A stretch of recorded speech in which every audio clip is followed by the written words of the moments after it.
I'll change it. Yeah, we'll figure that out. All right, so let's call this meeting to order at 3:36 because we're already late. Streaming is started. There we go. Go back to Zoom. Here we go. So I don't have the agenda up, but I can bring it up.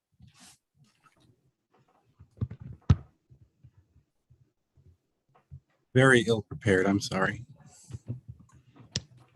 All good. I just blame it on COVID. Here it is.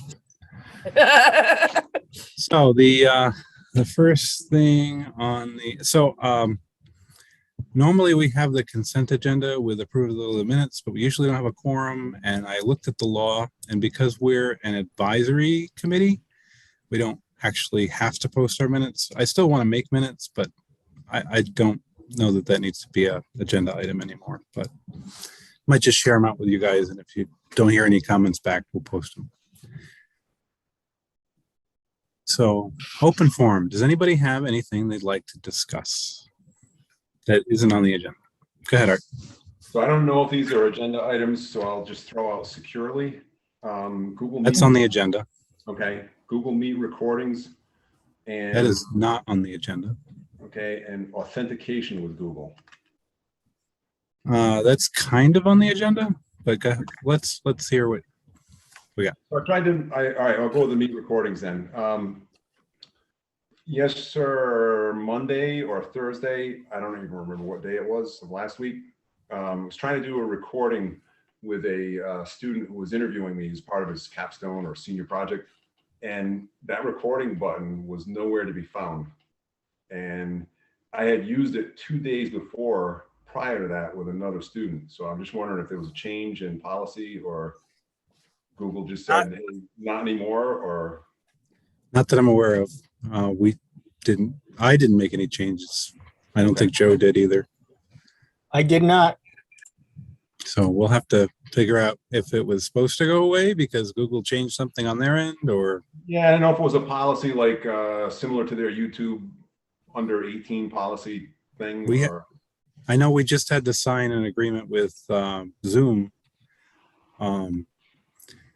We actually had the Alliance negotiate some terms, so they signed our agreement before we signed theirs, because our agreement will supersede theirs, is the way it's written, to make sure that they were going to protect our data the way we wanted them to, before we agreed to whatever their terms were. So I got I signed their copy, the agreement with them first, and then I signed their agreement after that. So we're all covered now. And then I had to go into Zoom and flip a switch that said that we do use it with people who are under 18, which changed some settings. And I don't know what those are yet. Okay. I guess that's all I have for open forum. All right. Anybody else?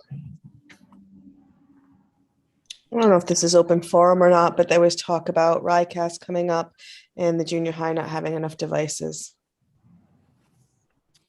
How does the junior high not have enough devices?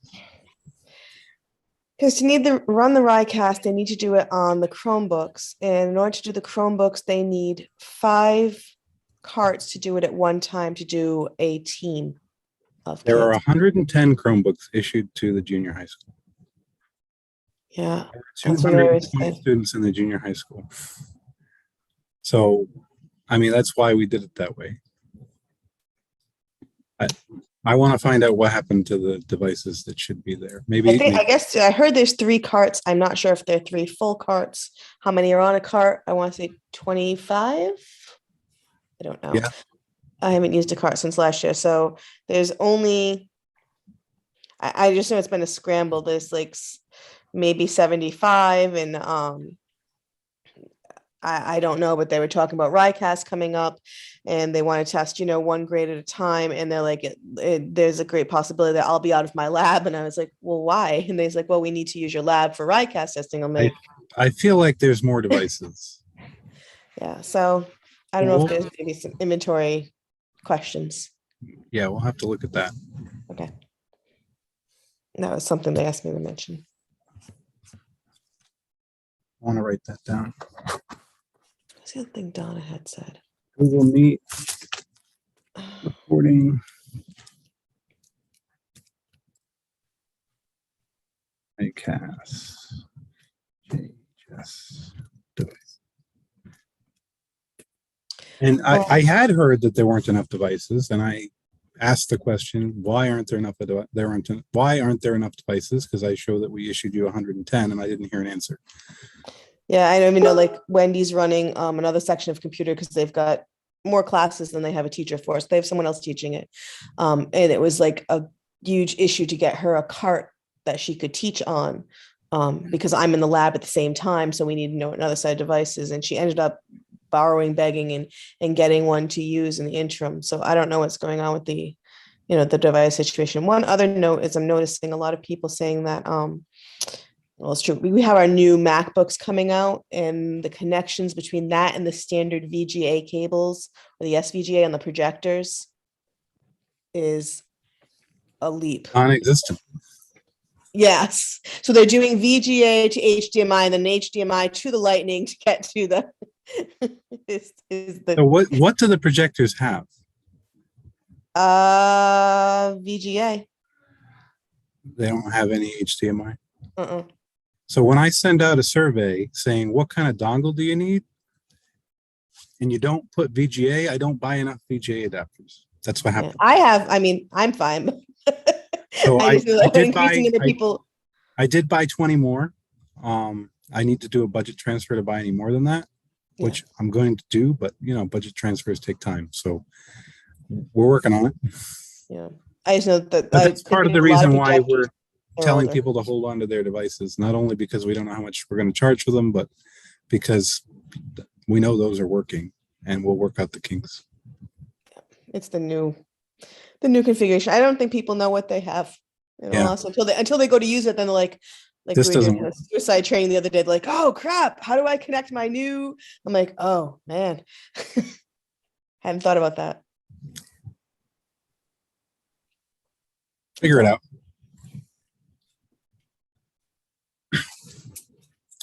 Anything else under? Okay. Let's see. This is not the right window. This is. Technology projects. Oh, budget. That was new business budget is the next item. We're doing pretty well in the budget process. Not many requests were removed this year. They actually funded some of my capital requests by transferring money to a capital fund. So I asked for more than I expected to get because we usually have to make cuts, and this year they funded it all. So it looks like we'll be able to buy basically outfit the rest of the classrooms at Metcalf with some type of touchscreen device. So I think there's 3 grade levels in the budget. And I also put in for roughly 1/3 of the classrooms at the junior and senior high school to get large format LCDs to replace the projector. I really don't want to spend any more money on projectors. Because especially lately, even the new ones are failing. And, we've got 3 or 4-year-old projectors that are dying. It's not like back when you could buy one and it would last 12 years just by replacing bulbs. I think they're designed for obsolescence. So that's the plan going forward. I'm not sure how we select which rooms to, that was where I expected to cut. So the plan wasn't completed, but I knew that was the direction we wanted to go. So we'll have to come up with a way to, see if there's volunteers who want to try it out. I know you can't necessarily put a screen where people project now because a lot of them project onto their whiteboard and then they want to be able to write on the whiteboard too. So we'll have to think about how to place them so it makes sense. But I really think that's the direction we need to go instead of buying projectors. Would they work on the short ceilings? Are there any problems with them on short ceilings? Think of it as a 75-inch TV on the wall. Okay. So you don't have it's not throwing anything. It's just, it is what it It's is. literally a 75-inch It's a TV. smart board. Yeah. No, these aren't touch because we haven't gotten a lot of people at the junior and senior high school who are interested in the touch functionality. It's been out there for a while, and nobody was borrowing the cart. Nobody, I haven't heard rave reviews about touchscreen functionality on the boards at the junior senior high school like I did at the elementary school. I think because they just don't have as much use for it in like a history classroom like they do in a science classroom. Like the science classrooms actually do Right. want that, but art, not so much art, but like English, history, those types of classes, I don't think they use the functionality. So I'd rather buy them a bigger non-touch screen. And we're looking at the commercial screens that are made to be on 24/7 for 5 years. So if we only use them 8 hours a day, for half a year, hopefully we'll get 10 years out of them. I'll throw out that the Murphy has one. I don't know if it's quite 75 inches, but we bought it out of our BMT budget, and he had it mounted on the wall. It is a beautiful, crisp display that a projector would be really hard pressed to match. And you can see the text from way in the back of the classroom. Even I can. Yeah, I'm looking at 75-inch 4K Samsungs, basically. Gorgeous way to project code or text or images or video. And the other thing you say about the touchscreen is true. I would say 2.5 years ago, during a budgeting process, I brought in a department from the high school and said, look, this thing is awesome. I went through the Promethean board and during that little PD session or CPT session, they basically said, yeah, we don't want the touchscreen. We're fine if it was just a display. Yeah, and like at our grade level, we use the touch screen all the time, Right. but it's so different. Like they're up there, they're moving things there. It's different, so Right. It's better down here, but. And I actually want to have that conversation with the 6th grade teachers at Metcalf and ask them, would you like the touch screen or would you like the bigger non-touch screen? Because I don't know where they're at, but I know the higher grades just, unless they have a use for it, they don't want it. And I don't really blame them, And these are wirelessly connected, I assume. Like they just power the wall. These are wired, but there are solutions to wirelessly connect them that we could look into. Okay. I figured it was a good step to get to where we have something to wirelessly connect to before we worry too much about that. Okay. Right now I have a teacher who doesn't have a projector and I don't have any projectors to give them. So like their projector died and I don't have anything to give them. So even just getting some inventory in would let me install these, get back some projectors that I can give to someone whose projector died. And I think as far as, what you're going to spend them on, what third of the projectors at the junior, senior high, that might be a walk through the classrooms and identify those that are, there are some there that are 15 years old. Right. And have a VGA cable and, you connect a MacBook to it and it says, what? You want me to do that resolution? No. But part of that conversation needs to be, we're going to install these once. And if a new teacher goes into that room, the screen is where the screen is. We're not going to move it. Yeah, that's the tough part is that rooms don't belong to teachers.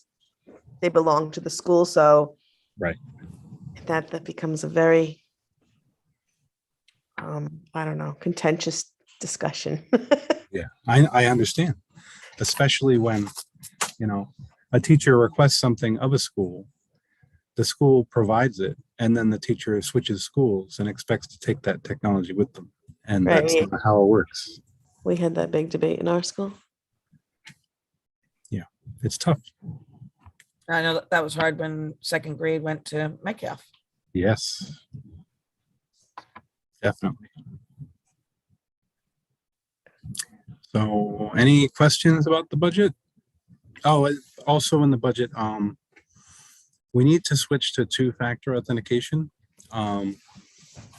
for, I haven't heard this officially, but unofficially I've heard that if we don't have 2-factor authentication, it would be very difficult for us to get cybersecurity insurance next year. So all the staff and faculty need to have two-factor authentication turned on their accounts by July, Ugh. or maybe by the end of the summer, but we need to be implementing it. So I know I expected some pushback initially about using your personal device to authenticate. So I budgeted for a bunch of YubiKeys, actually budgeted for one for every employee. So if I don't need to buy them all, that's great. But I'll have enough so that we'll have the tokens if people don't want to use their personal devices. But I think if they see how easy it is to just open up their phone and click yes when they sign in a new device, they'll go for that. Especially since they already have their email on their phone, most likely. Yeah, and it's not as if it chews up data. And I would say you got to get over the principle of oh, that's my device, I'm not using it for school, because it's convenient, and B, it's smart. It's a smart practice and a smart policy. But I actually have both. I have a YubiKey and I have my phone. So if I lose my phone, I can still get in. But, and I'm happy to do that for people. The budget's already approved. So, we'll be communicating that out to the staff this coming, encouraging people to turn it on now. Let us know if you want a token. And then we'll put in a hard cutover date when everybody has to have it done. Yeah, I would think the sooner you advertise that and the sooner that we put together, I don't know, some kind of slideshow or something, that would be awesome. And it's probably a good, well, I don't know about a good percentage, but there's at least a percentage of the faculty that's using two-factor authentication on personal accounts, bank accounts and things. And actually, I don't think it'll be brand new, because a lot of bank accounts and so forth are forcing two-factor authentication anyway. Right. So we're looking at two-factor for device, or we're looking at two-factor for Gmail, Factor for your Google account. your Google account in general. And then that same two-factor will be required for anybody who's remoting into a computer on site from outside. They want two-factor authentication on the email accounts and two-factor authentication on any remote access. Okay. Well, I'm glad your budget's going well, because I got talked to about mine. I put in for a couple of things. They're like, well, do you really need it? And these are tough times. I definitely need more than the $40 I got this year. Right. And so I got spoken to, because I asked for a 3D printer, because I've been incorporating more of it, more 3D design and stuff. I think it'd be good for the kids to have manipulatives. And I got told a couple of times that, well, there's other ones there's one in the library and there's a couple in the high school. Can you walk over there or use theirs? And I don't think it's going to end up going to fruition. So That sucks. yeah, it does. But hey, maybe I'll have a screen. I have a new room right now, so we're happy. Yeah, you have Windows. I have Windows. Yeah, it's Windows amazing. on your Macs. Well, are we up for renewals on iPads? No, right? Okay, good. No, I think we're in year 2 of 3. Okay. Why are we having problems with the iPads? No, I'm just thinking we can try to get to that Chromebook discussion again for kids. I would like to have that discussion. I mean, Yeah. I would happily put carts of I know. iPads I agree. in every science classroom in the district and have the kids take home a device they can I type. agree. And I don't even know that's a science for us, I think. I mean, I know music wants them. I think foreign language. I mean, I'd be hard pressed. I think there's only 3 or 4 classrooms that use them regularly and that couldn't switch. I think that, trying again to see if we can. We could even do touchscreen Chromebooks if that's where we need to get to, where they can use Android apps. I mean, I think don't the know how math well that department or works, something, but it'd be good to have that conversation like we do it all the time to see. Right. Because I just think there is a need between the RICAS and the writing and everything else. Right. But I'm not going to force hands. I mean, and it ends up being the faculty who needs to decide. It's Yeah, in consultation with the principal. yeah. Survey again once we come up to that point. And, we'll do it again. We'll see what the consensus is at that point. So we'll probably put out a survey in like September so that we can build the budget for December for the following year. Might even be better to do at the end of the school year.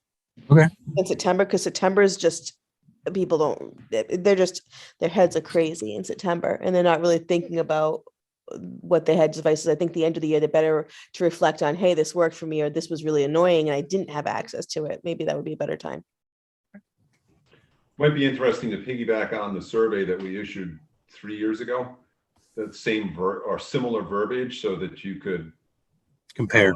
Either, build a stronger case and say, hey, look, this is what kids are still saying, or maybe that's not what they're saying. Maybe it goes the other way. Who knows? Right.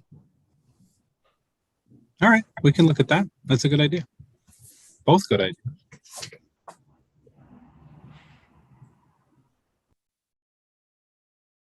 Filtering, changeover, and recommendation to the school committee. So this is where we get to talk about securely. How has the securely transition gone? Do I want to know? I have an idea of what securely is, but I would like, so that I don't make a fool out of myself any longer more than I already do, for an outline of its purpose and like how it's supposed to work, so that I can give teachers an accurate layman's description. Okay. So securely is supposed to work a lot like Ibos did.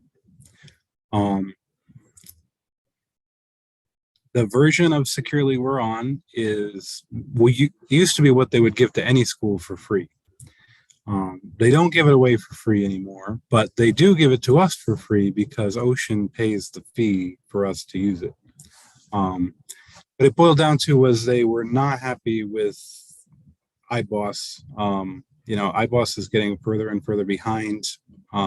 Things would just stop working and it would take them months to fix it. Westerly's kids weren't filtered for months while they figured out how to fix it. And they ended up doing proxying all the traffic back to Westerly, which isn't a good solution, but it got them working. So we had already switched to securely for outside the district filtering during COVID because we really didn't have a solution. But when we're providing devices to kids and expecting them to use their houses as where they're going to learn, we had to provide filtering as part of that. So that's where we initially started with securely. And we actually bought it because it wasn't free and Ocean hadn't worked out their agreement with them yet. And when Ocean started talking about, hey, we need to replace securely, we need to replace Ibos, what options are out there? I'm like, hey, you should look at securely because it seems to be working. And when we first installed it, it was a Chrome extension. And a iPad. iPads were using, what is it? It's a pack file. So it's actually proxying all their DNS traffic back to securely, and then securely will look up the sites and decide if they're filtered and then send it back to the browser, whether to go to the right server or go to the block page. So that's how the extension and the pack file work. And then when we went to launch it on-prem, the problem is we have a lot of devices that we don't manage. Like the MacBooks aren't enrolled in Active Directory. They weren't enrolled in an MDM. Like we can't just distribute an extension that every MacBook needs to use. It just doesn't work properly, but we are required to filter at least pornography for everyone if we want to continue to use E-rate. So the solution I came up with was to install, push out the securely root certificate so that you can see their block pages, because otherwise you can't see their block pages. You also don't trust their DNS servers. So I pushed that out to everyone. And then the guest network, it uses Securely's guest version, which is more restrictive in what it filters. We don't have any control over it. It's just covered by the guest policy, which is whatever they decide they should be filtering.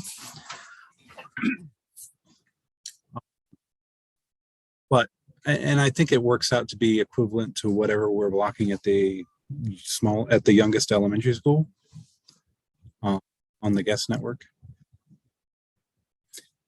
And then we set up DNS servers to point to Securely.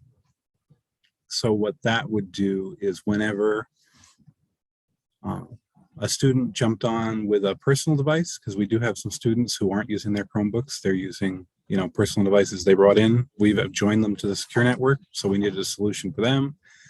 We have all the teachers with their MacBooks and Chromebooks. The Chromebooks were easy. I pushed out the extension to teachers, but the MacBooks were the problem. So we decided to go with the DNS filtering. And Securely bases how they do their filtering on your source IP address. So I had to set up a bunch of IP addresses for all the different student grade levels and all the teacher groups, and direct the traffic out. So I had set up new DNS servers with bind and views, and it was very complicated, but it was working-ish. There was the only big problem I had to deal with on the first day we rolled it out was that I did a typo on one of the networks at Metcalf. So, if 1/4 of the devices at Metcalf just didn't work for students, and we couldn't figure out why. And I found that like 3:00 in the afternoon. So there was a whole day where 1/4 of the devices didn't work, and poor Joe was running around like a chicken with his head cut off trying to figure out why. So that was the rollout.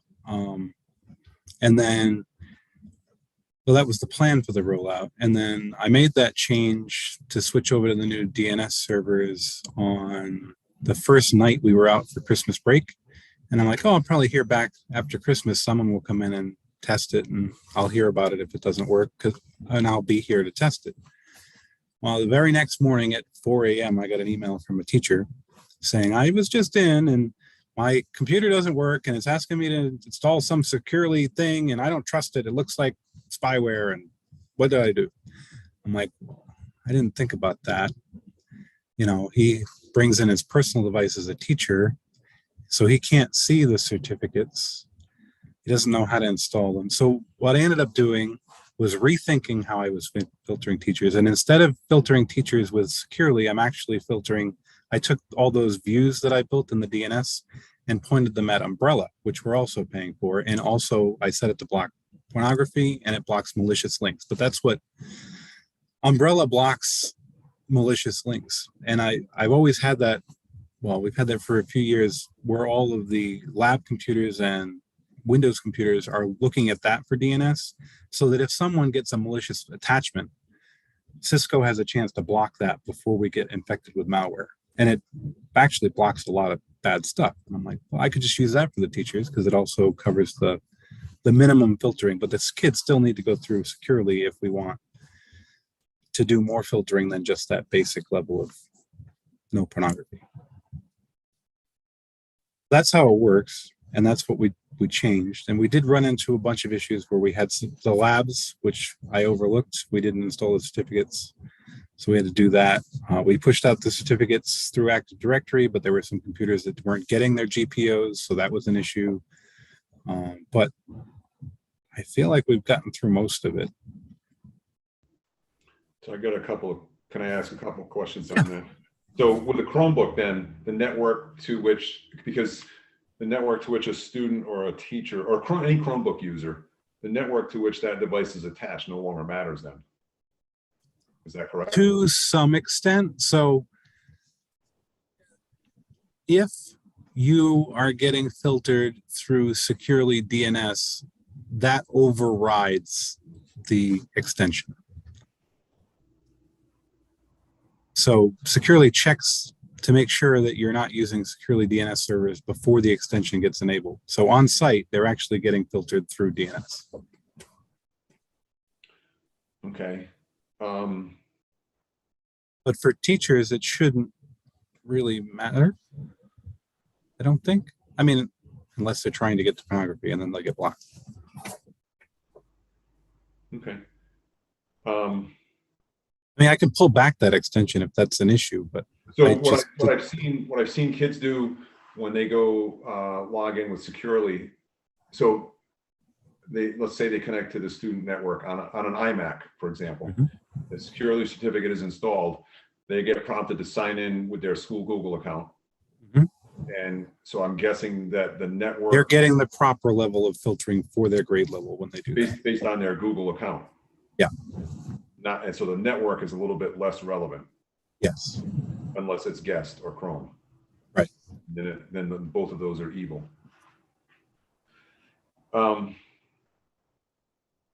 When a student does that, or let's say a teacher does that, is that global for that machine now? Or so it's whenever the device authenticates. So it will stay that way until the next time someone authenticates, and then it will change to whoever authenticated.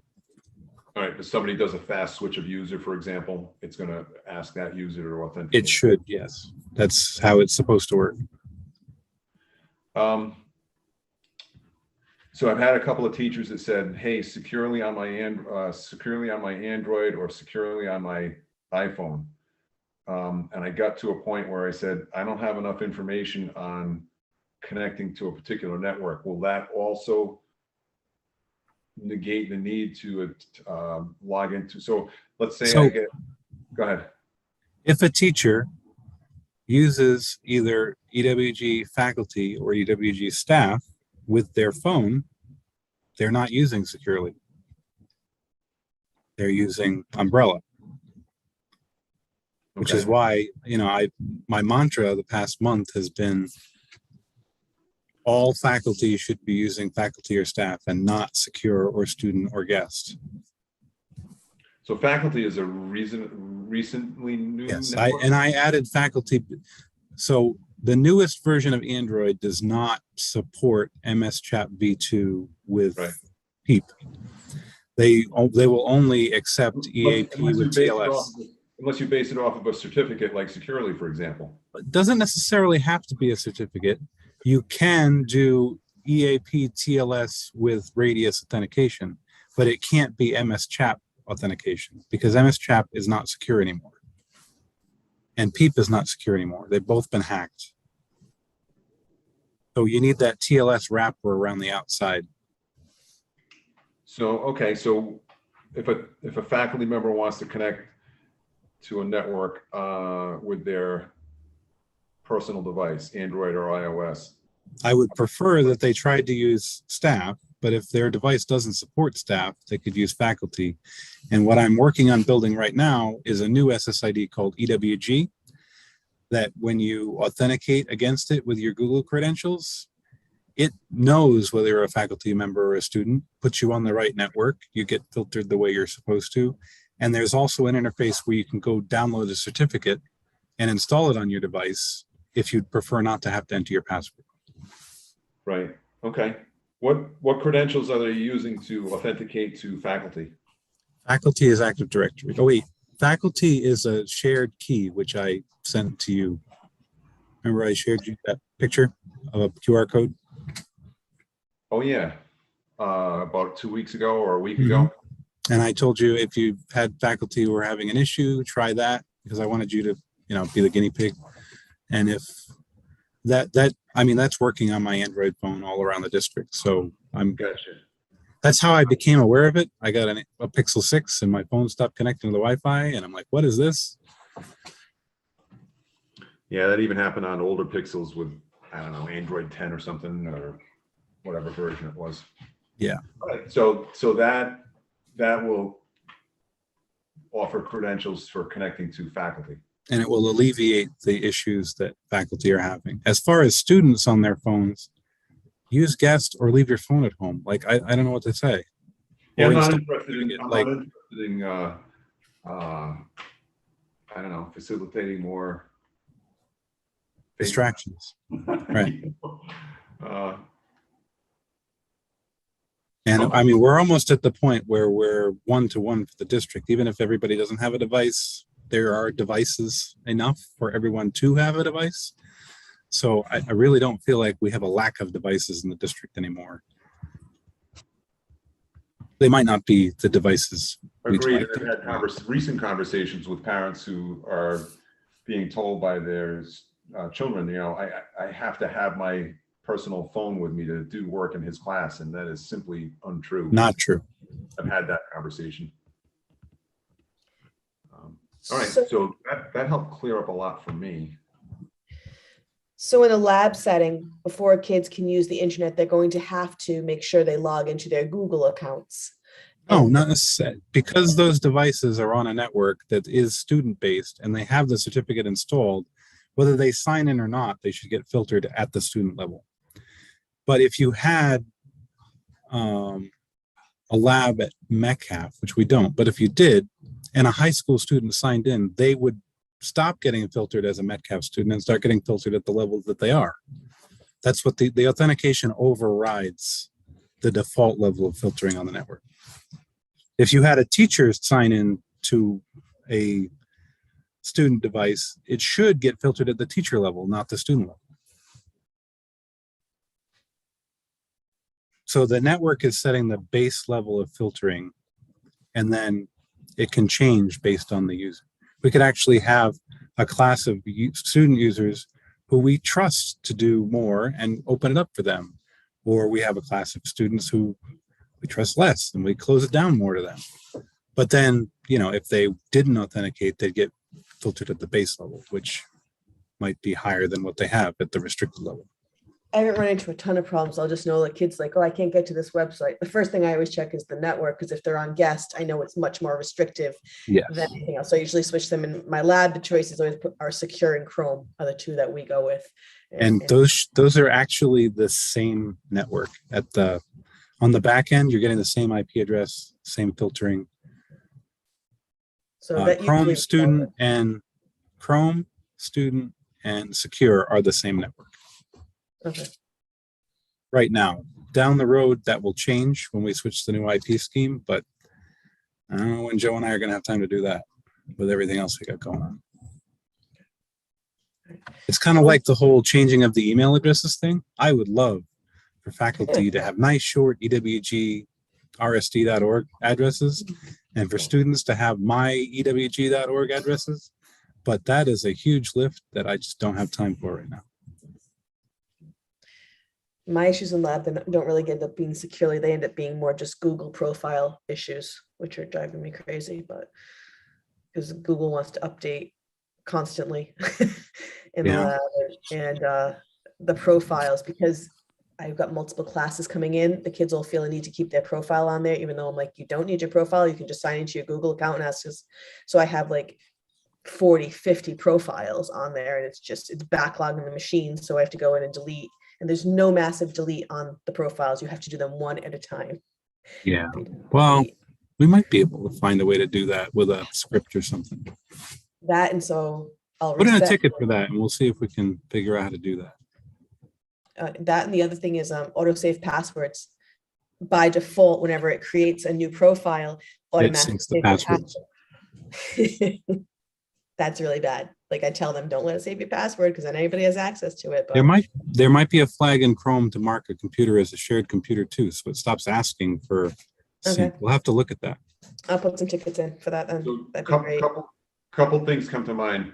A long time ago in S208, when that was a Mac lab, there's a flag. So when you launch Chrome, there's a flag to launch it in incognito mode, and that's what we were doing at the time. That probably breaks your filtering scheme, but that was one solution. And that way, when the browser closed, you know, it was cleaned out. And the other thing that I do in 202 now with the Macs in there is every kid has their own account on that machine.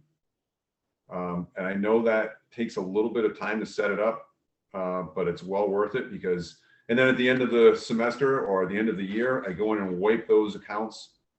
And then I don't end up with a teacher syncing all of their passwords for, because like the EWG account is the only email account a surprising number of teachers have or use. And they've got their Netflix and their Bank of America account. And like they're syncing all kinds of passwords on a machine that many students just walk up to. And I've seen that on like a lot of machines, and it's just a bad way to go about it.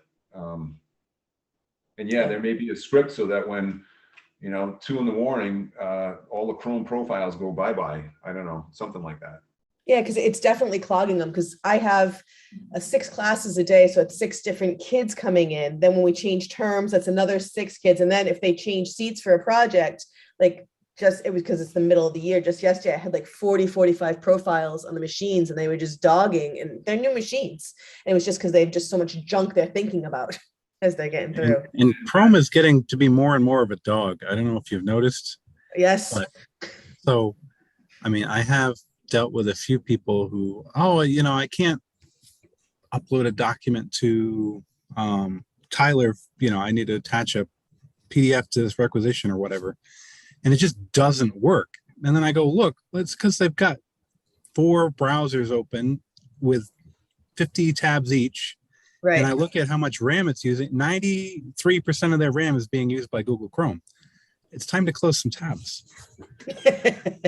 That is not even. Computer hasn't been. The uptime on their computer is 3 weeks because they closed the lid and then open it back up, and they think they rebooted. And no, it saves your state and reopens it like it was. I think there's a competition at my school to see who can have the most tabs open. Mary might win sometimes. She comes in, go to your office. I'm like, there are 24 tabs open. What are you doing? And I'm guilty of it. There's not even a little bit of an exaggeration. There was a teacher at Metcalf about 3 years ago. I stopped counting at 120 tabs. She still holds the record.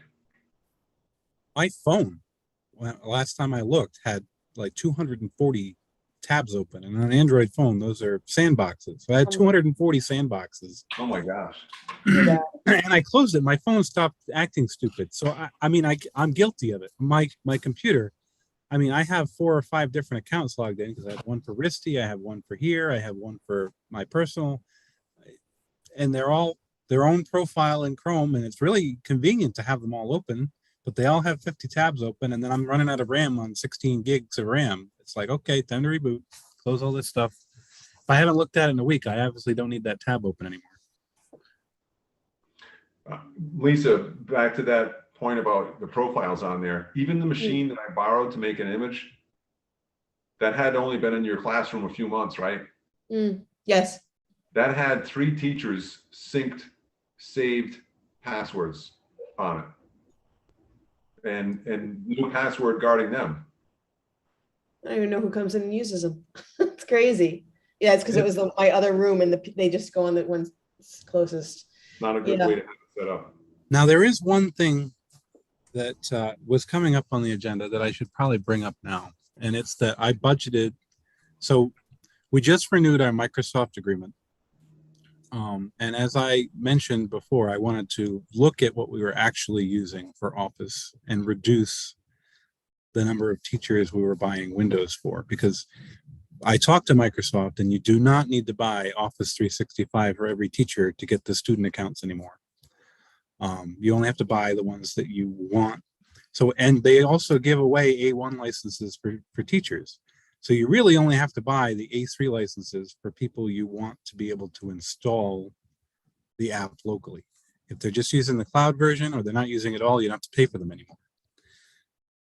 So that's why I included that on the survey, whether or not you really needed Office installed. And there were only about 25 people who said yes. And then, we have about 75 Windows computers distributed around the district, and not all of them need Office, but most of them do. So I figured 100 was a safe number. So I cut back our teacher licenses, faculty, staff licenses, to 100 copies of Microsoft Office 365 A3 that gives you the downloadable, installable version.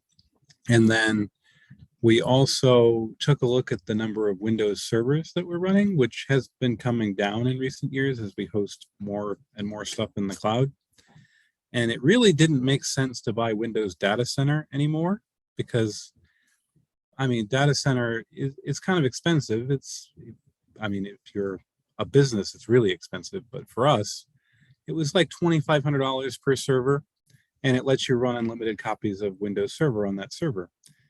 But if we're only running 50 copies of Windows, you get a license to run 2 virtual machines for each copy of Windows you buy. It was actually cheaper to buy 25 copies of Windows Server Standard than it was to buy 3 copies of Data Center.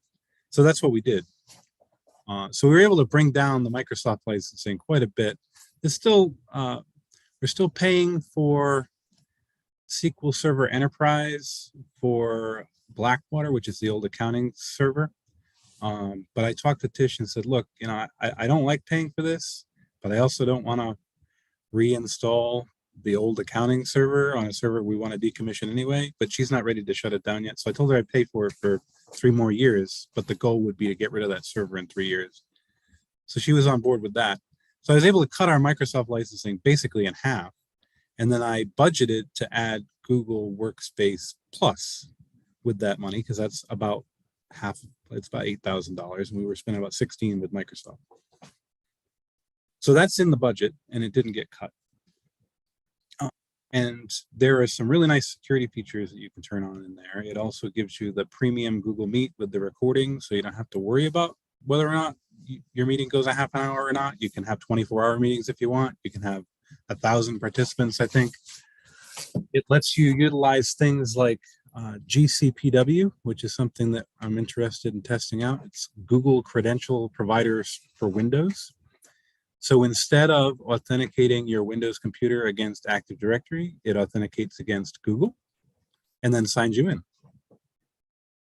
And instead of reaching out to your shares on a local file server, well, you could still have shares on a local file server, but you can also map your Google Drive. So yeah, since we want to move towards Google being our directory of record, I figured that was probably not a bad idea to check that out. You can also authenticate Macs against Google's secure LDAP directory. So we could either stand up our own LDAP directory and have the authentication flow through it, or we could authenticate directly to Google's LDAP. I don't know which option is better, but we'll probably do some testing. But that might solve your problem in the labs, because kids would be able to sign into the computer with their Google credentials and get their own profile on the computer, and the computer would handle it. That would save a lot of setup time in September and a lot of cleanup time in June. Yeah, that's what I was thinking. Between semesters. And I talked to East Providence. They were early adopters of that, and they're very happy with it. I talked to, I think is it North Smithfield or Smithfield, wherever Butash is, Eric Butash. He set it up. He's been very happy with it. Yeah, he's in And I'm North. like, it's definitely something we should be looking at. So I think that's the direction we need to go.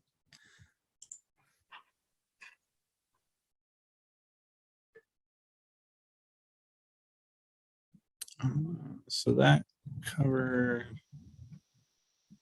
That wasn't even on here. I want to just chime in on security for a minute, because Yeah, go ahead. I have noticed that a lot of people that have Promethean boards in their rooms don't sign out of them and don't understand that if they don't, whoever touches that board could have access to their whole Google Drive. And I think maybe just, I don't know, I think it's a lack of understanding what could be done or how to sign out. But that does concern me a little bit, especially when you have to share a room with someone. Yeah, we need to do more security training. I'm just not sure how to fit that in, but I would like to, you know, have people go through some simple training, not even hard, but like a 10-minute video on spotting phishing, because there are some people in district who need it. Yeah. You know, And tie that in with like a ed puzzle, so that they're not, so you're actually getting some type of, even a minimal amount of engagement. Right. Um, I think there's a way to quickly lock the screen on the Promethean board. Whether it's, I'm pretty sure there's a quick lock on that maybe, Donna, they can be shown how to use and say, look, when you step away from this to go to the next class or whatever, click, tap, and you're locked so that, you know, the front door isn't wide open. Right. In my room, it's locked.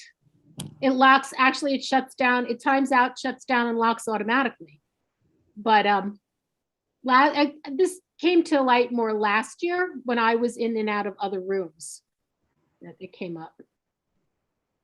Well, if the background got changed to like a cyber criminal looking hacker type dude,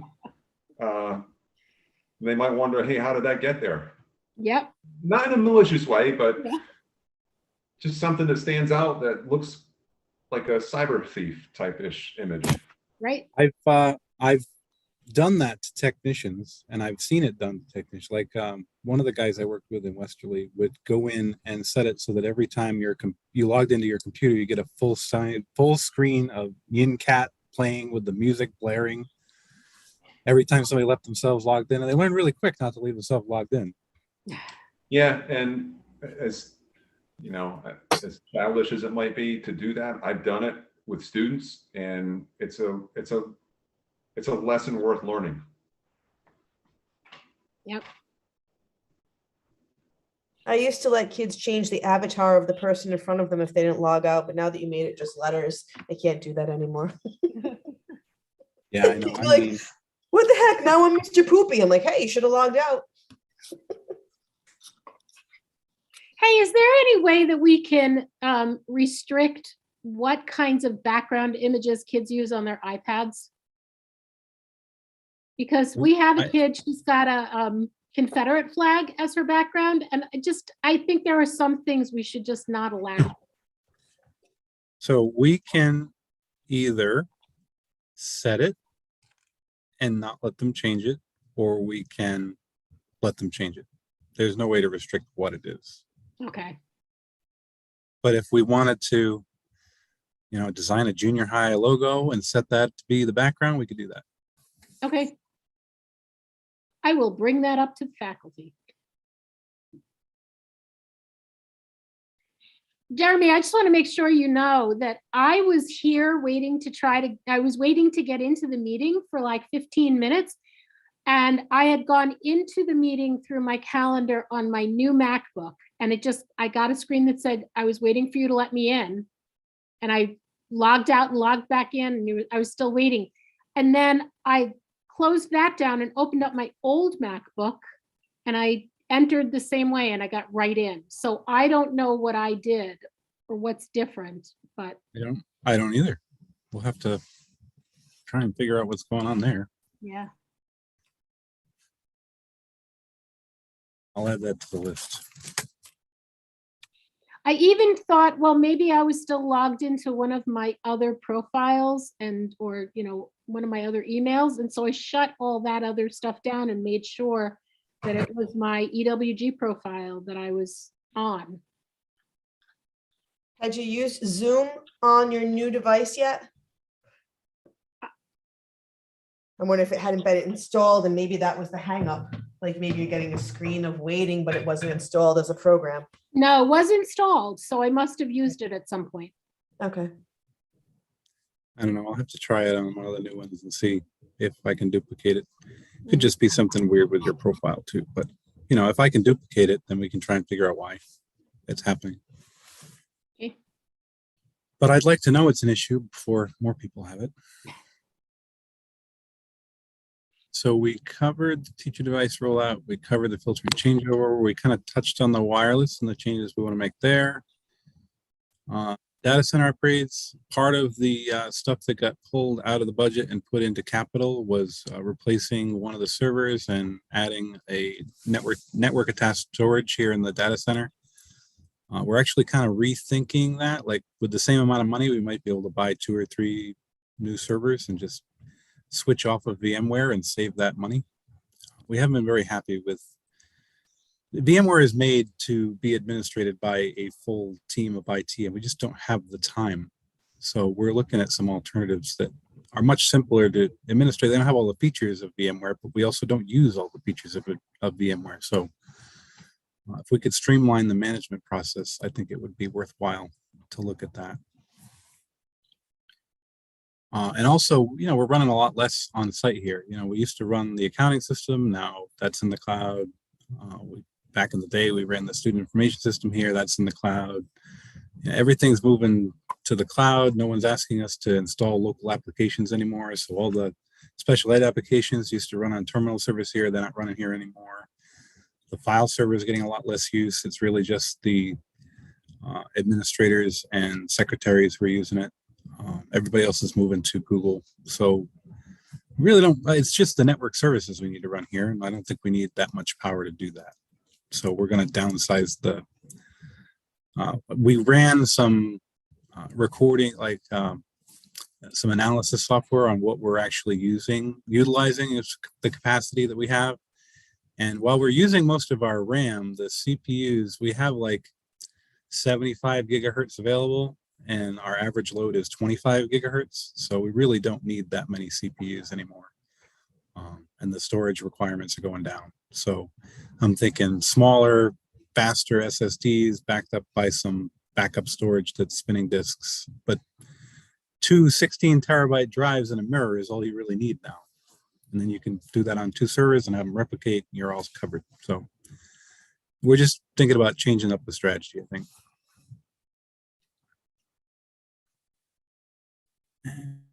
We'd actually end up at a higher level of support, because one of the questions that came up when I brought this up upstairs was, well, Windows is well supported. Is open source well supported? I'm like, well, Windows, we don't pay for Windows support. If we have a problem, we go Google it. And if we're in over our heads, like there's no way to get a hold of Microsoft without pulling out your credit card.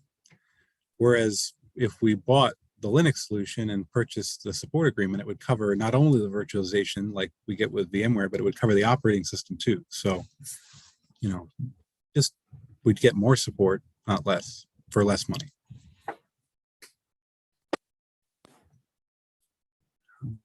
And we talked about the capital purchases. And I think I touched on everything I wanted to with the planning future projects, with the high school, junior high school and high school screens. And I wanted to talk about the student devices, and that's what I wanted to bring up. So I've been saying for a couple of years now, hey, we really need to take a look at the phone systems, because these Avayas are like getting really long in the tooth. Maybe we should look at a different strategy, because I've gotten requests from the high school to be able to text parents. If we want to do two-way communication with parents, texting is like a necessity, because that's how everybody communicates now. And then, the PA systems have some limitations, and the high school's been doing some testing, like emergency testing, and reporting back to me the places where there are gaps. And then Metcalf has, they had some serious problems with their PA system, and I thought it was a lot older than it actually was, but I was able to bring in the company who actually installed it in 2008. And I was talking to the technician. He's like, yeah, I just installed the same system in another school last week. Like, they're still selling the same system. It's still fully supported. It doesn't have all the bells and whistles. You can add some. And so maybe we need to look at how to update that with some of the integration that I'm looking for. But it doesn't need to be ripped and replaced like I thought it did. The high school, same thing. Need to do some upgrades. Fix the places where it's lacking. Now, Metcalf and Lynham, not Metcalf, Lynham and Wawaloon. Lynham is using their Avaya phones as an intercom, so they don't have a secondary form of communication. And Wawaloon has 2 phone systems. They have the Avaya for the offices, and then they have an old Panasonic digital PBX connected to Valvecom amplifiers in the classrooms. And Valvecom got out of the PA system business like 15 years ago. So it's totally unsupported. When it doesn't work, we're on our own. So, all those things need to be addressed. And then we upgraded the security camera back end, and we are upgrading the security camera workstations now. But we've got some 15, 20-year-old Bosch cameras still in use around the district that are failing. Even the ones that we had installed recently are 7, 8, 10 years old. So it's time to look at security cameras, maybe add a few where the administrators feel like they have gaps, like outside the restrooms is always a big request to see, who went in and trashed it or whatever. Maybe some more visibility in the parking lots in case a car gets tampered with. Common areas, because that's what the police are looking for. If there was an incident, they want to be able to see common areas. I know that definitely better video quality. I know Chris Wall, whenever she has to buzz people in, she's like, I can't even tell who they are. The degree, the angle with the sun and the shadow, especially if it's a loading dock. I hadn't even gotten to the video phones. Those things are awful. Okay. And they were seen. The fact that there's no badge in to the loading dock is kind of ridiculous. Like, that's the only reason I carry an exterior key with me, because sometimes I want to go in the loading dock and it's the only place you can't go in with your badge. And it's also the natural entrance point for, the police department, because the alarm panel is right there. And they have to have a key in the car because they can't, or, go in a different entrance and find the keypad and then trip the alarm at the junior high, because the junior high has 2 separate alarms. Security needs to be addressed. And the carry system is Joe spent more time troubleshooting Kerry this year. And I know Chris used to spend an inordinate amount of time trying to keep it running. It's just a bad system, and Kerry doesn't sell it anymore. So all of those things need to be addressed. And then, hey, while we're talking about things that will need to be addressed, this Wi-Fi that, we all know and love is coming up on 7, 8 years old. And it's time for that to be addressed in the near future. And that's, a $500,000 upgrade in round numbers. I did the whole design, like, just to rip and replace what we have now with the latest generation of APs and controllers and switches to support it, is over $500,000 list price. Now, I know I can get a discount of up to 40%, but that doesn't include installation. So, $500,000 is not off the spectrum of what we'll need to spend. Does Bob know that's coming down the pike? Oh yeah. So okay. I wrote all of this into a report for Bob and Jim, and included the changes we want to make in the data center and the reasoning behind them. It's like an 8-page report, just the vision of IT changing over the next 5 to 10 years.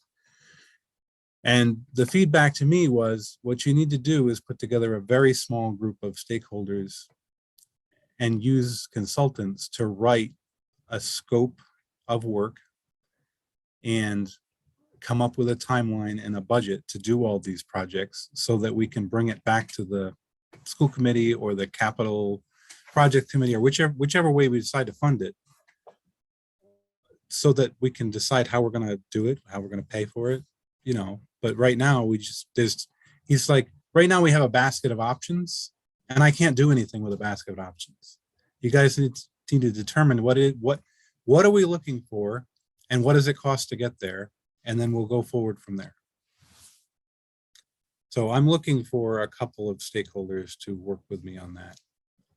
I do have a couple of vendors identified that we could interview and see if we wanted to hire one to actually make the plan, because I don't want to be drawing, I don't want to be walking around marking security cameras on a map and then, writing where the wiring is going to go. I want to hire someone to do all that design work, but I do want to participate in deciding what it is we want to cover, and what kind of features we're looking for in a phone system, whether it makes sense to go with a cloud-based solution where people don't have phones on their desks, they log in through their computer, or whether it makes sense for some people to have that and other people, but it all needs to connect together and integrate. So, I mean, I don't know if anybody on this committee is interested in that, or if you know of anybody who might be interested in that, send them my way. I think that sounds like something that needs a subcommittee that, sorry, turn my video back off. A subcommittee to do with shareholders that you could oversee, but like you need classroom people, a tech person, and to develop all those thoughts. I But mean, it needs to be small, because I don't want to sit around for 4 hours pontificating. I want to be focused on the work. And the bigger the Right. committee is, the harder it is to get any work done. no, I just think it's a lot of work to get done. Oh, yeah. And a lot of, and then, you know, it's, I mean, to me, I was thinking that'd be a useful PD day. Right. To spend, you know, doing, say, hey, we've got to put together a plan, and I wouldn't know all the nuances and the tech stuff, but like, these are the big areas that we need to address, and this is what we're expecting it to cost, at least like a framework or a guideline to go from. Because if you don't have anything, then you're left What out. we really need to do is identify what it is what features are necessary, what features would be nice, and what features we really don't need, because that then informs those decisions of how much it's going to cost and how much it would cost, how long it would take to implement. Until we decide what it is we need, we can't do that. And that's really what I'm looking for help on. Is I can't just make a unilateral decision that, yes, every teacher needs the ability to text parents, and any system that doesn't have that, we can't use. Like, I need input for that. You know, I might think that radios are great, and teachers might think, well, I don't want a radio. I don't want a principal might say, I don't want to carry a radio. I want a cell phone or whatever. And if the integration we build is into a radio and the principal's carrying a cell phone, that doesn't help us.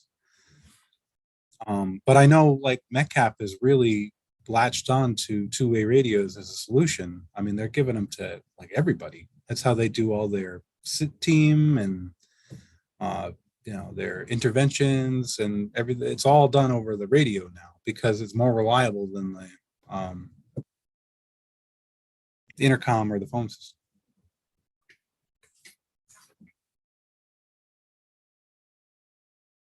So yeah, I'd be willing to sit and help and contribute as much as my experience would lend to.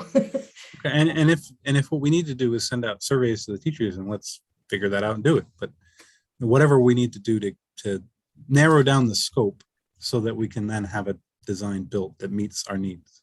Yeah, and I think security is definitely one of those big areas. Yeah, Probably the biggest area.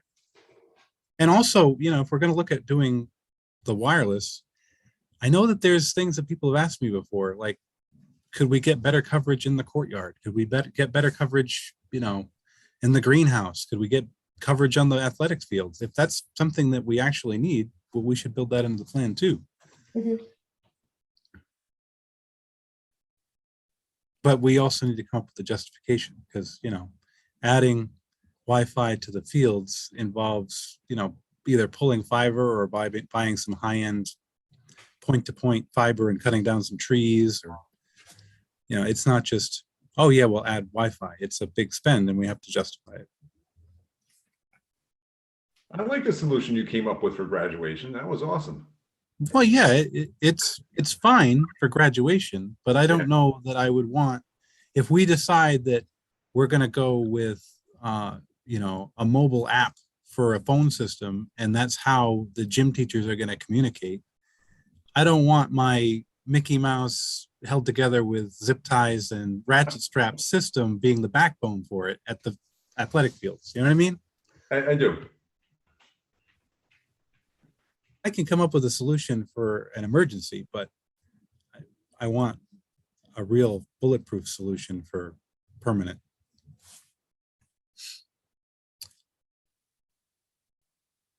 We're running long on time here, so any questions about planning future projects? Okay, we'll move down to cybersecurity. We talked about two-factor authentication. I touched on network access control. So part of that wireless upgrade that I'm doing, So there are solutions out there. We could spend $50,000 on a Aruba ClearPass system and then another $20,000 a year maintaining it. I really don't want to do that. Like it's cool and all, but they're asking for some serious money for what amounts to a front end on some open source software. So I'm actually implementing the open source software. I'm implementing Packet Fence, which has been around for a long time. A lot of colleges and universities use it. It's basically what EduRoam runs on. And I don't know if you're familiar with EduRoam, but if you have a login from a college and you go to a different college, you can log into their Wi-Fi with your college credentials from your college, because they have that EduRoam database that where they all authenticate against each other. They'll go look up the domain, grab the credentials. It doesn't work for K-12, but that if all these colleges are using it, it's obviously good enough for us. And I do have a resource. He was at CCRI. He's actually leaving CCRI and going to Brown. Just got a new job as their senior Unix admin. So, okay, no problem, Lisa. So that's what I'm implementing. And that also does network access control. And what that will do is it actually looks at the traffic going across the network and authenticates the computers as they connect. And whether you're on wireless or whether you plug into a port, it does the same thing. You authenticate the device and the user, and it gets the appropriate level of access based on that authentication, and then watches the traffic. And if your computer starts doing things that aren't normal for a computer, it will put it into an isolation VLAN and say, hey, this needs to be investigated because this computer is acting strangely. You know, all of a sudden, your computer opened up 1,000 ports to every computer on the network and is phoning home to Russia. That's not normal.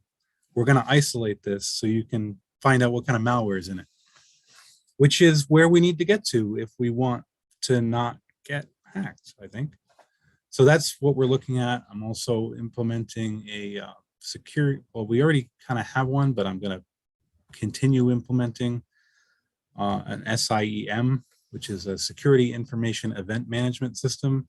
All of the login logs and syslogs from all the servers and switches all go into this one place where you can set up some scripts that look for things that are out of the ordinary. If all of a sudden, you know, Art's computer starts trying to log into every server with different credentials, like it's testing a password database, then the SIEM can reach out to Packet Fence and say, hey, this machine is acting squirrely, de-authenticate it and put it into mitigation. You know, that kind of automation is where I'd like us to get to. And when I remember we had that meeting with Jordan LaRose, when you had him come in and talk for the students.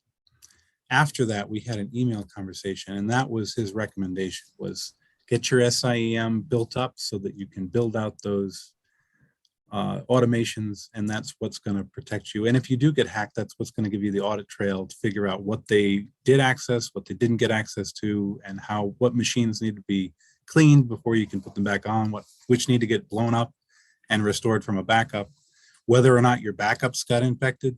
Because what happens a lot of times is a bad actor gets into your network and they sit there for months and they poke around and they find out what they can get access to, and they don't do anything that you would really notice unless you were looking at the logs until they own a bunch of machines on your network. And then they infect half of them and encrypt them. And you think you cleaned up the mess, and then turns out, no, they're not gone. They want another payment of $1 million because now the rest of your machines are infected. So, or they took all your data and sold it on the dark web, and that's how they made their money. But either way, you know, it keeps me up at night when I think about it. The amount of, you know, social security numbers we have and medical information, and, you know, it's just, I don't want to be a target. So anything we can do, Oh, well, we If- already are a target. What I'm saying is if we look like a tough nut to crack, they're going to move on to an easier target in most cases. Because they are, at the end of the day, they are looking for that quick buck. It's not like hacking NASA where it goes on your resume as a hacker. You know, a school district is just an easy target for money and information that is worth money.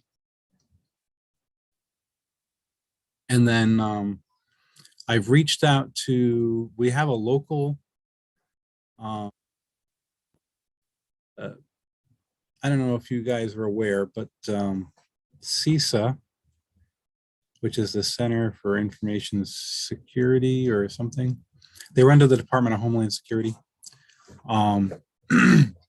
They actually appointed someone locally to be the Rhode Island liaison to CISA, Mike Tetrell. And I think he was involved in the EMA before he retired from that and moved on to cybersecurity, basically.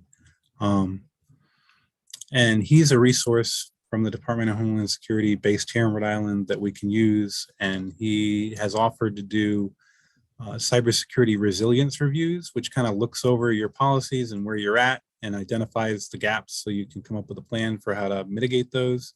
So I reached out to him and said, hey, you know, we should really sit down and do one of those. And then once that's complete and we take care of the low hanging fruit, we should probably have some pen testing done. I do have, DHS does do some cyber hygiene services where they scan all your public IPs for open ports and then run vulnerability tests against those open ports. And they've identified some things that we've mitigated. You know, initially we had some older servers that weren't as up to date as they should have been publicly facing. Those have all been upgraded. Well, almost all of them. The last big thing is Ibos. We have 3 IP addresses open to the internet for Ibos, and the Ibos is like way out of date. So I actually have an appointment tomorrow with Ocean to take the Ibos out of line, shut it down so that it's not a hole in our firewall anymore. And then the only things left will be the RDP gateway is running an older version of TLS, which is not super secure. It's running TLS 1.0. But that's because RDP gateways don't support anything newer than TLS 1.0 until you get into Windows 2019. So we need to implement the new Windows 2019 server for that. And I'm thinking we need to switch to something for remote access that supports 2-factor anyway. So we might look at a different solution. And then moving towards zero trust on the network seems like a good idea, where nothing's trusted unless it's authenticated, and even then it's only trusted to do the thing it wants to do and not everything. So yeah, that's where we're headed. That is a busy, full agenda. Yeah, it really is. Holy mackerel. And it's these types of things that, you know, that we're trying to work on because we have to. Like, it's not even an option anymore. Cybersecurity is at the top of everybody's mind, and you know, our insurance company is like, we're not going to cover you for cybersecurity insurance, or if we are going to cover you and you haven't met our minimum requirements, you're going to get a $5 million policy with a $5 million deductible. So that's really no help.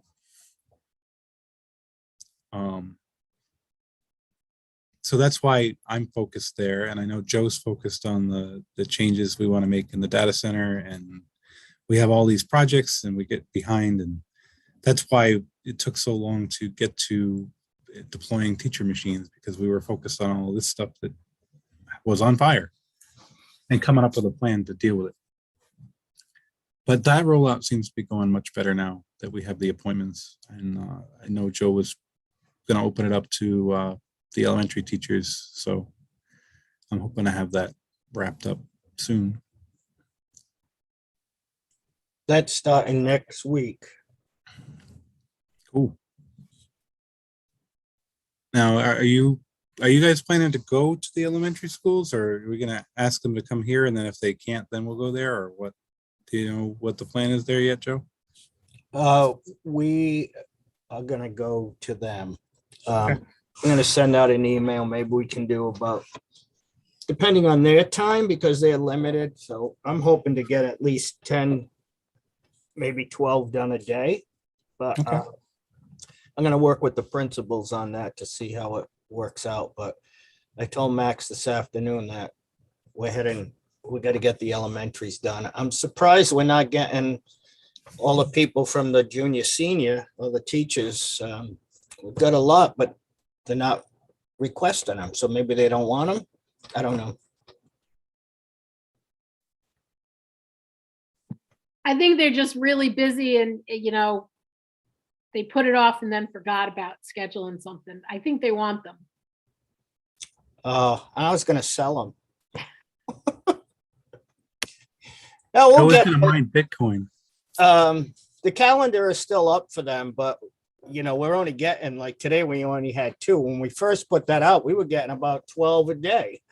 So I think in the interim, we can always move on to the elementary schools and, and then we'll have the stragglers. I understand they're as busy or busier than we are. Yeah, it's unbelievable the amount of stuff that teachers have to do now. Part of the reason why I didn't want to become a teacher, even though some people keep telling me I'd be good at it. And can I just throw in my pet peeve here? We're Yep. doing all this data analysis, and I just spent 3 hours transferring data out of Aspen and into a spreadsheet because the data analysis Mary wants us to do cannot be done in Aspen, but they're grades. So I had to migrate all this data, and it's all data that I migrated out of online platforms like BrainPop and ReadWorks, and I put it in Aspen, and And then I- I put it.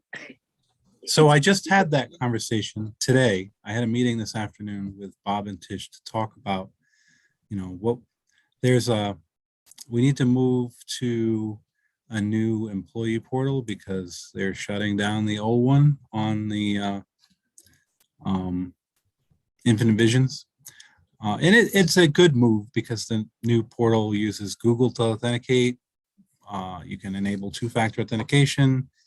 They'll be able to put more stuff available for employees to do, like you can go on and change your own W4, address changes, that kind of thing. And then HR just needs to approve it instead of having to fill out a paper form and mail it or email it or whatever.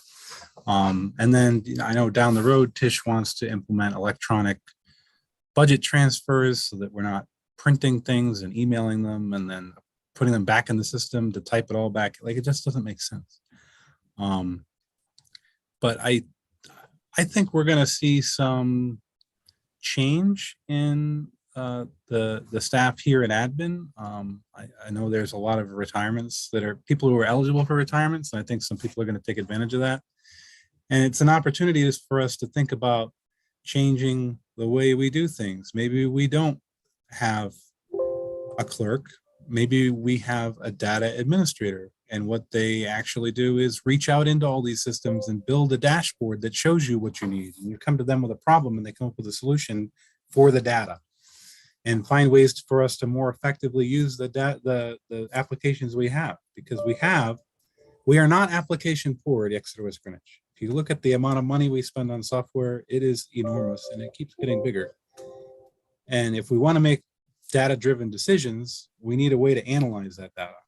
So, and I don't have the experience to build that kind of thing. I mean, I'm sure I could do it if I put my mind to it, but that's not what I'm really here to do.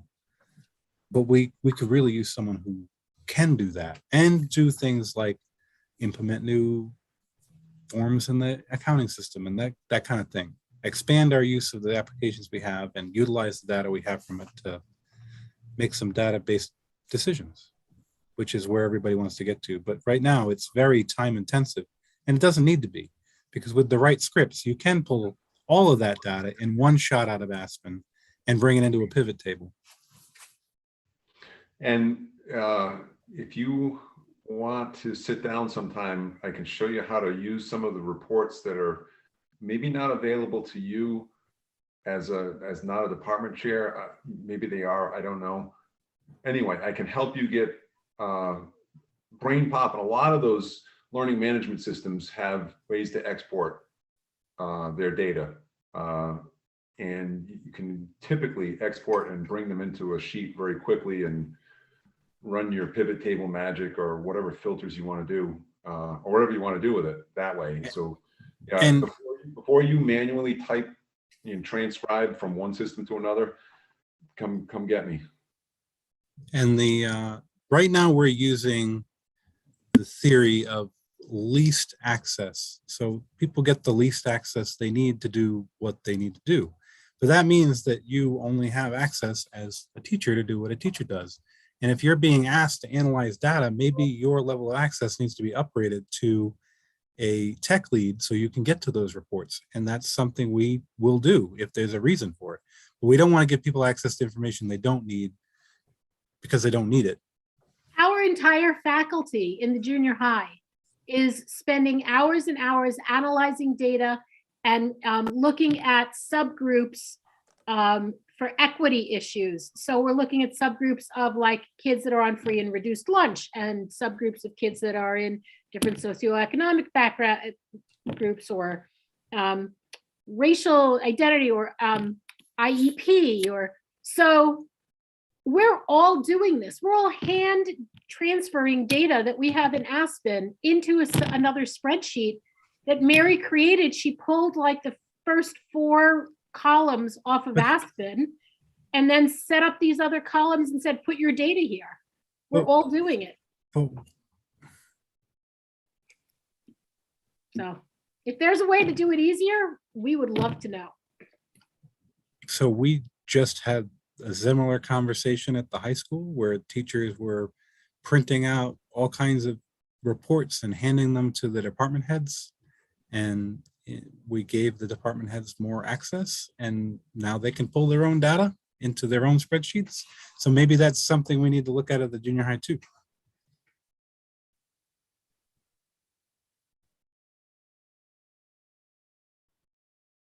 So, Yeah, I would start with Mary and find out what, like exactly what it is she needs and what kind of data analysis we're doing. Because I could explain to you like what I'm doing in science, but she's got the right, world she's trying to look at the big picture. She's directing this, so she would know better what would be helpful. Okay. I will reach out to Mary to talk about that.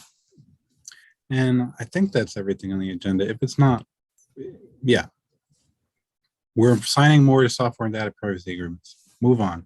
Anybody have anything awesome they want to share? We've been here a long time.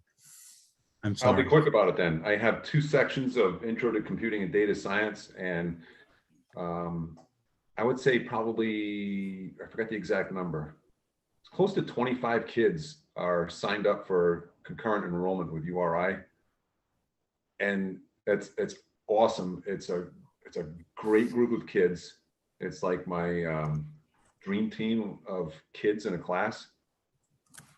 And they're all going to earn 4 credits at URI this semester. That's awesome. I love to hear that. Mr. Searle. Mr. Searle, did you get the tires on the car today? Today wasn't my day in there. Oh, it was mine. I left early. How was it yesterday? So on the electric car, we were. That's what I'm trying to get at, We Jeremy. looked at the diagram. We looked at the diagram for where the chain drive was on the axle and realized that it was on backwards. Oops. So we spent yesterday taking that back axle out, flipping it so that the chain drive is on the left-hand side. Where it So belongs. Mr. Massid was, Mr. Massid and Mr. Berman and that guy that I didn't send you an email. I'm waiting to hear back from him. Kevin Kelly, he runs a Formula One. He has a Formula One shop in North Kingstown. He came on Monday too. And Mr. Taylor, you need to come up and see our car kit. Yeah, shoot me a calendar invite and I'll pop in and check it out. That's good. If it's not on my calendar, it didn't happen. All right, but we're having fun and they're doing well. That's awesome. Anybody else? Beth started the robotics club in the junior high and she got 8 kids in there this afternoon for her first meeting. Good. So Hey, that was that's cool. awesome. Yeah. I love that. I don't know if you saw my chat. Yeah, School so somebody brought this up at the school committee meeting last night, and the solicitor piped in and said, don't make any plans yet because the legislature is taking it up on Thursday to vote whether or not to extend the governor's powers for another 3 months or not to enforce mask mandates. So those dates are there now, but that doesn't necessarily mean that they're going to stay there. So why did they announce it on the news if he can change it if they extend his thing? Why would he extend it when he was just talking on the news? I don't know. Maybe that's what he decided to do. I don't know. I'm watching channel 12 in the background here. I know he was supposed to have a press conference and Yeah. tell people what he was planning to do, whether he got the power, when he got the powers. So maybe that's what he's doing. It's not, today's Wednesday, isn't it? Yeah. That's what I saw. All right. So, I mean, the school district has a policy for masking, and we'll just, if the governor's mandate goes away, we'll follow the policy. I know SK school committee voted yesterday that if they have the option to unmask their kids, they're going to do it. So unless he extends the mask mandates in schools, SK has already said they're ditching the masks. I mean, our policy is based around the number of cases in the district. So if the number of cases in the district-wide, including like the public, is low, then masking is optional for vaccinated students or for all students. And then if it gets up to moderate, then it's optional for vaccinated students, but it's not optional for kids who aren't. And then, once it gets to a certain level, everybody's supposed to mask. That's what the policy reads now. You can go read it online if you want, but I don't know whether the school committee will vote to change that or not, but that's where we're at right now. Well, you were talking about Wi-Fi outside, and I do know that the STEM park would be much more useful if there was better Wi-Fi access out there. It only extends about halfway into the STEM park. Yeah, and I feel like there are other places that people would like to use as outdoor learning spaces, but they really can't the way they want because there isn't connectivity there.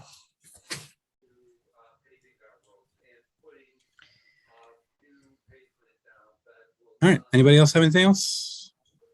Let's wrap it up. Thank you so much for coming. Sorry it was so long, but we haven't had a meeting in a long time, so we had a lot to talk about. No problem. So long.